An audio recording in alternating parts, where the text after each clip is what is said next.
kami ko'y anak ng karpentero Joseph Makia. May kilala namin lahat. Ngunit, sinasabi niya na siya raw ang hari sa Udeya, ang anak ng Diyos, at marami pang mga hari sa Diyos na hindi na dapat pagturihan. May 3 taon lang nililibot ang angkan at inulong ang mga aral.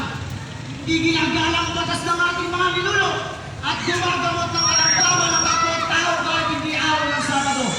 Ang lahat ng kinuha ng dahil dapat umaktos ay dapat alaturan ang isang mangkukulam. At ayun nga, ang iniintay ng mga tao sa luwasan ito. Nasabi ko na po ang lahat. Si Jesus ay walang naging kasalanan, hindi ang mga tinula. Ako, na siyang pinagawa ng Roma, ay walang makitang kasalanan upang siya'y pamusang pangalayan. Klaro!